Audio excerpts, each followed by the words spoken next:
Hello! So this is going to be a video about a role-playing game. The role-playing game Mage the Asencion.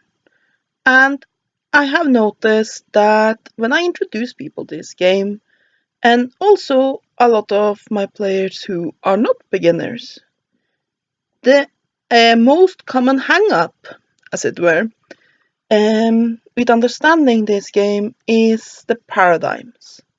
So I thought I would just go through some tips on how to understanding what a paradigm is, because that can make it a lot easier to make a character. So a paradigm is a worldview, and in many ways you could say you encounter several different paradigms each day in your everyday life, from your very, very Christian relative who has this idea that unless you live exactly as her cherry-picked idea of the Bible says you should, then you will be tortured for eternity. Then that's one paradigm. Your extremely atheist cousin that believes that there is nothing beyond what we can measure and poke and weigh, and believing in anything beyond that is heresy. That's a paradigm. There are so many paradigms, they are nothing more than worldviews. However, in Mage, a worldview have a lot more power. In Mage, you don't have one reality. It's not... I know that sometimes you will see fans of the various World of Darkness games argue about which one is the right one. Which one of these has the correct background information? Which one is the true World of Darkness? Mage doesn't work like that. It's not one true reality. Because reality is made up of consciousness. That's all it is. Basically, if you have any truth in Mage, it is potential and quintessence, basically the raw energy building material of the world. And even that may not be at the base level true. Basically, reality is created when somebody believes something to be true, when they form a worldview. And that is how you have the basis of the consensus. Only that's all the people. Basically, it's all the people in the area, or at least most of them, have the same idea and worldview, and that becomes truth. So back when people believed that the earth was flat, and no, that wasn't the time of Columbus. They had known that the earth was round for quite some time then. But anyway, back when they did, the earth was flat. Back when they believed that the planets went around the earth, they did. Or when someone believe, let's have your extremely Christian aunt. In the Bible Belt, her beliefs within the World of Darkness are truth. If you have premarital sex, Satan is going to come and stick you in the ass with a pitchfork. It's the truth, because that's what the majority believe. And what a mage is someone who has, for just a fraction of a moment, just one, realized, not just intelligently, but in their mind and their soul, that reality is completely malleable, that reality is based on belief. And magic really is enforcing the belief of one person who thinks that this is possible onto the consensus. basically the world says we cannot just generate a ball of fire from our fingertips. But the Hermetic might believe, no, that's completely possible through various uh, spiritual lords and the power of the Kabbalah and pathworking and these ancient words and gestures. It's completely possible to generate a ball of fire and shoot it at somebody you don't like. Somebody you do like if you are somewhat weird. So, yes. How could you put a paradigm easy? If you've seen the show Vikings, and I don't remember this quote exactly, but it's basically Rollo, the main character, is talking to another dude, and he says, when you see a lightning storm, you see lightning, but I see Thor. And that is a paradigm. He has a different paradigm. And all mages have some form of paradigm. Now, when I GM for beginners, usually I begin by telling people to just imagine science fiction, fantasy, and horror books, or TV shows, or games, or whatever they have played that has a magic system. And basically, that's a paradigm. Star Wars, the whole idea with the Force there, that's a paradigm. Wheel of Time with its channeling system, that's a paradigm. Even Harry Potter, though it's not very well defined, is a paradigm. Only in Mage, you don't have one paradigm, one truth to magic. You have all different kinds of truths, very individual. And the main focus, really, of the game is for the character to develop their idea of reality and walk towards enlightenment as they develop that idea. The game is more about the nature of reality than it is about magic.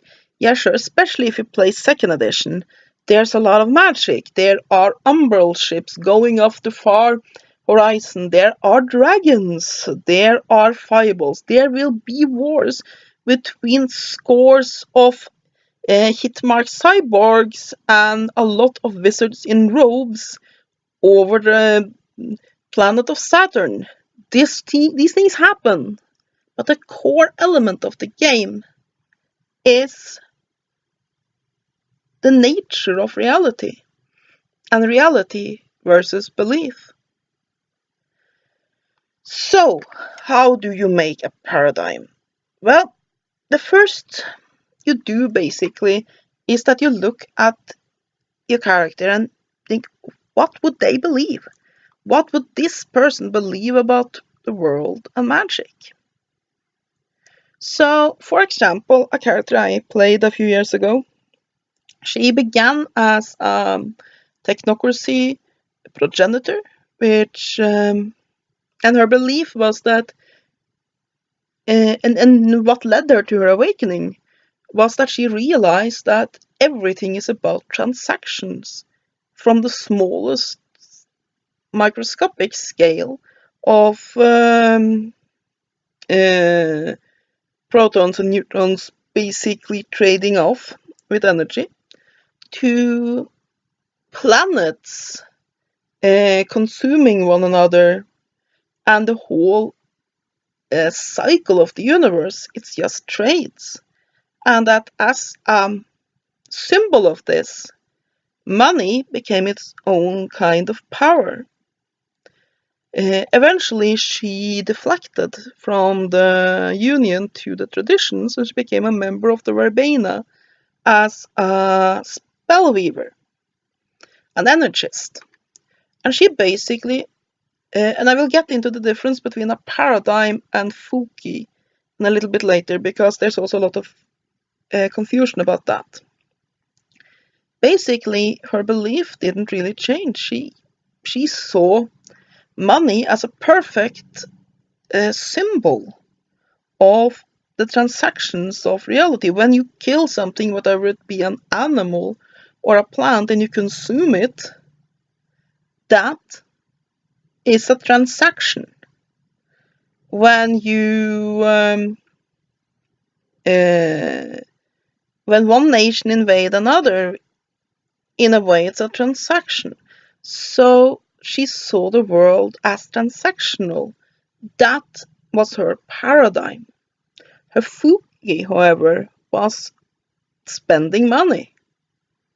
Basically, she would then perhaps, well, we buy a cup of coffee here, and we buy a book of Amazon there, and we give a little bit of money to charity there. Basically, she spent money, not huge amount of money, she wasn't rich, but that's how she wove her magic. That by spending a little bit of money here and a little bit of money there,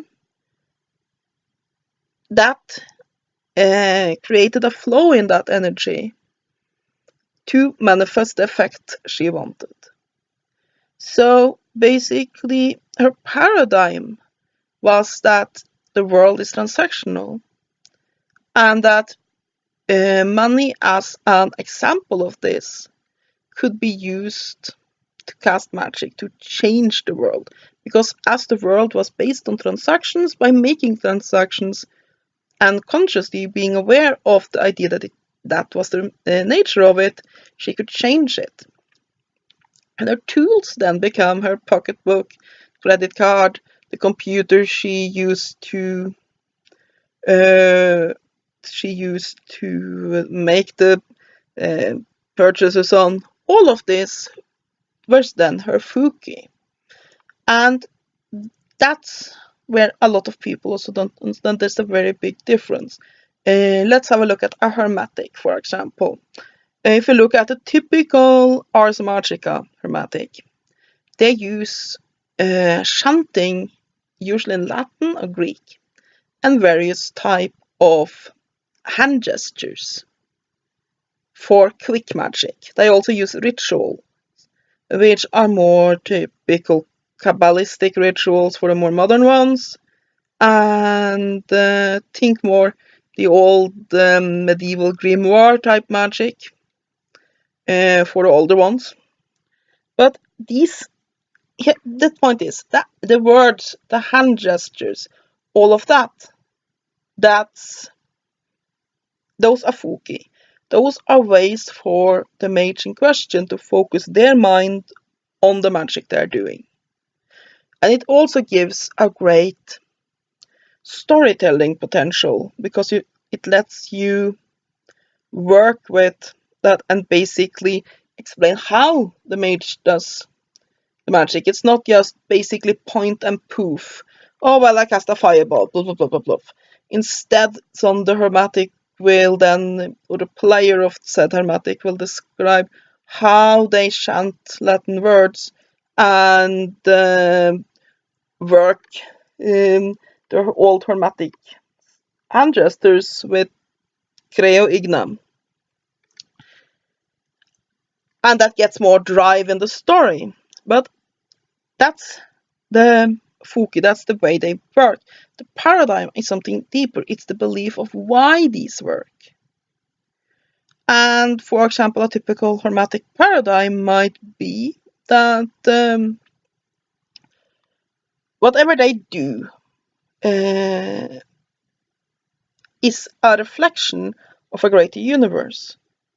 And as such, when they make small changes, that be a ritual, for example, that will affect a greater universe. Now I'm making a very, very simplistic one here, because there's usually far more to it than that.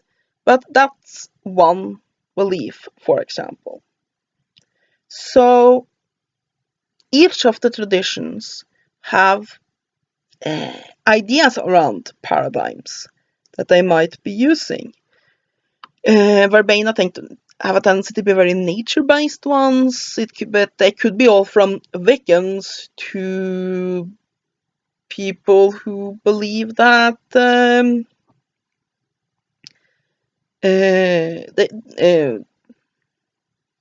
For example, the body part of animals will give them power because animals are messengers of ancient gods, for example. Just pulling something out of my ass here. If you make a very simple idea for etherite, and now, for example, the Sons of Ethers are very much based on two things: steampunk and your typical mad scientist. And the typical mad scientist are again based in the Victorian age, for example, the novels about Dr. Frankenstein, but there was also a lot of people um, in the Victorian era and up until, well, 1950s, 1960s, there or about, that had a very, there was a lot of fringe science.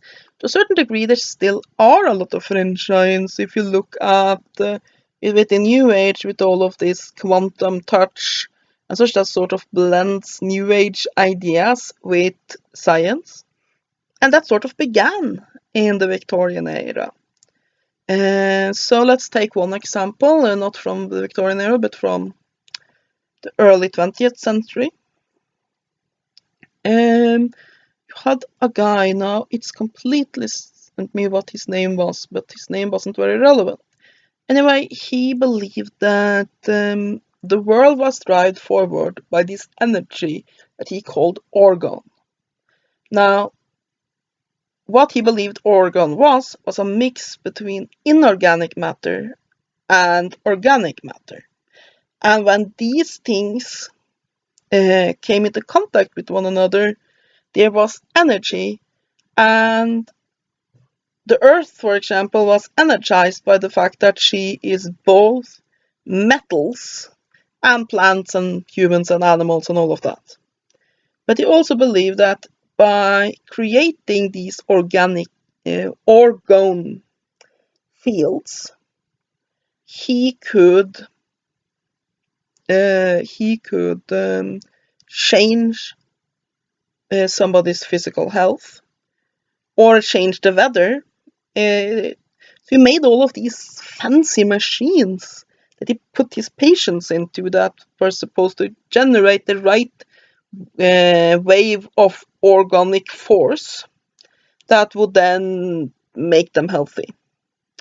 Or these machines that he brought when people had a problem with long periods without rain, they called up this guy and he came and he took with these huge strange machines and took them to fields and fired them up. The belief was then that that would change the weather. This would be a typical Sons of Ether.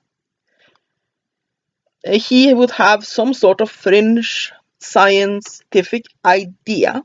It would still be partly in the realm of the scientific, but there was some sort of energy or some sort of force in nature that he specifically designed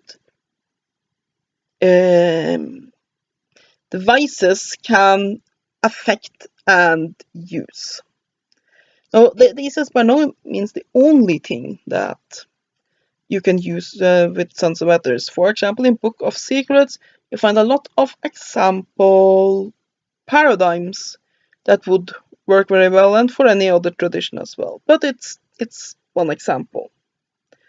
And his focus would then be the machines he built to use these energies, to get into contact with these energies.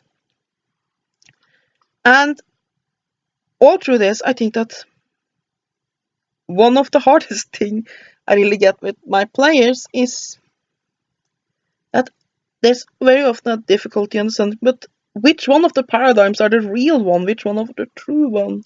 But there isn't a real one, there isn't a true one. It's all based on individual belief. So basically, how you build a paradigm is that you think of some way that your character look at reality. And it doesn't have to be fancy.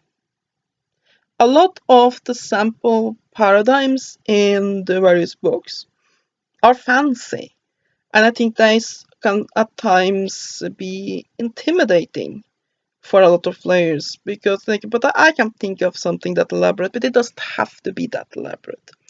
So let's say you decide to cheat off Star Wars and all the countless fantasy books that works on the idea of a magical energy. So you decide, what tradition do I have? Okay, I'm a verbena, so we work with nature on it. So I believe there is a dualistic force that can be identified as a goddess and a god, and through various forms of rituals and things like stones and hugging trees, I can contact these energies and direct them to do things for me. Boom, we have a paradigm. It works. Now, a lot of us think it's fun to sit and think out complex paradigms, but something like that, very simple, borrow a little bit for fantasy, a little bit from Wicca, we're done. And then just look at the Wiccan book and pick out the tools there. You have your Fuki. And the same, let's say we have a Sons of Ether. What can we do with them? Let's say they believe that if you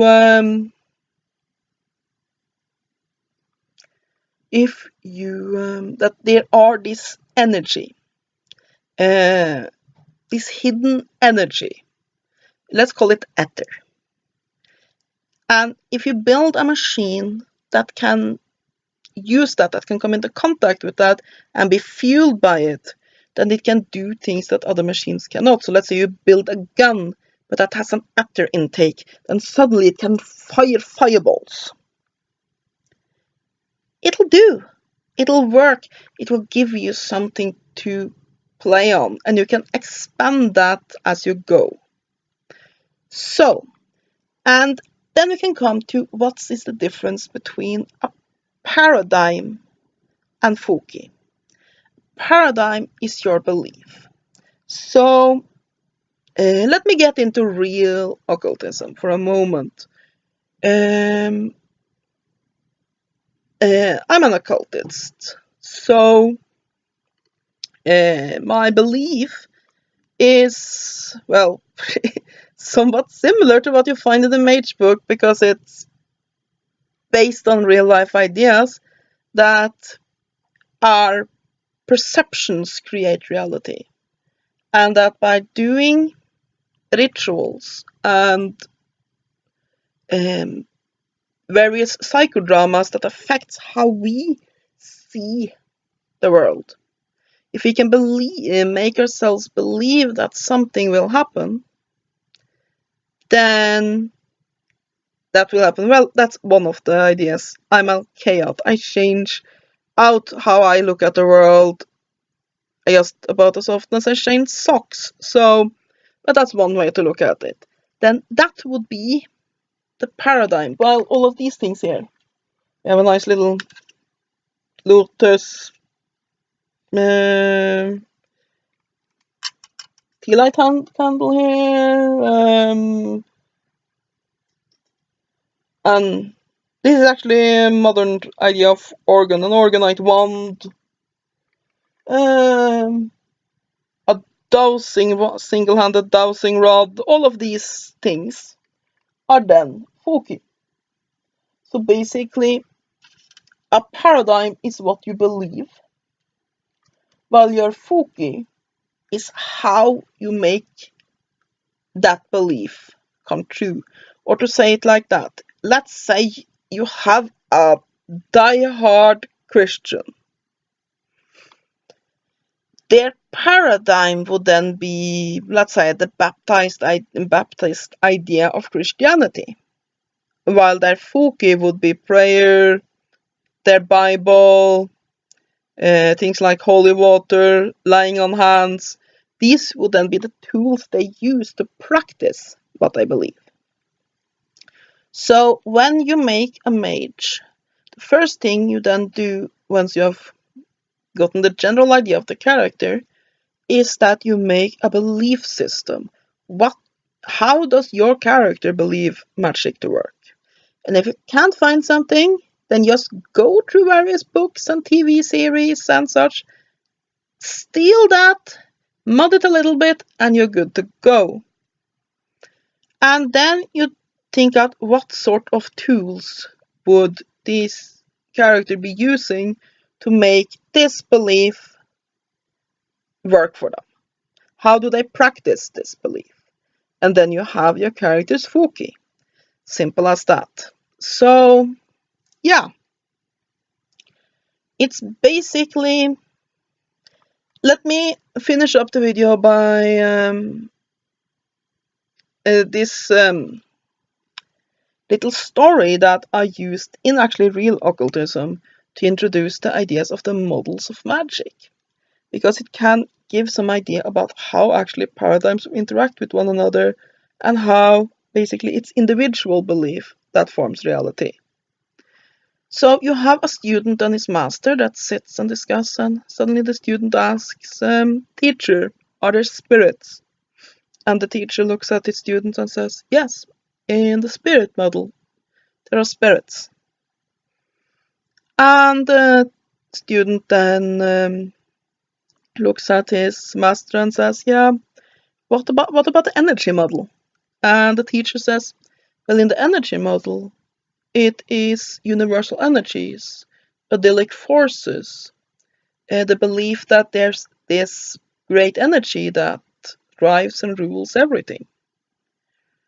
The student says, well, what about the mental model? And the teacher says, well, in the mental model, we deal with concepts of the mind. It is the belief that magic is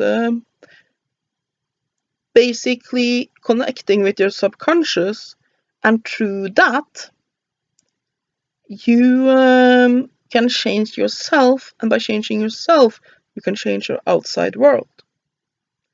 The students, what about the information model? And the teacher says, well, in the information model, we deal with information matrices and the belief that information is everything there is, and as such, information can be manipulated or deleted or rewritten, and by that, reality can be changed. And then the student, now a bit frustrated, says, but yeah, okay, I get all that. But are there spirits? Yes or no? The teacher says, in the spirit model, yes. Basically, in this example, in the spirit model, in that paradigm, there are spirits. And magic is done by communicating with spirits, and they will cause things to happen. However, in the information model, there might not be spirits, and they are both equally true. So, to play mage, you have to give up on the idea that there is this truth, because truth is what the game is about, finding that personal truth and developing that for the character. So basically, what you do is you create a belief system for them, and then you move forward from that. So yeah, I hope this has been useful. This video is mostly just to show my various players, so it might not be the best. I hope you all have a great day, and blessed be.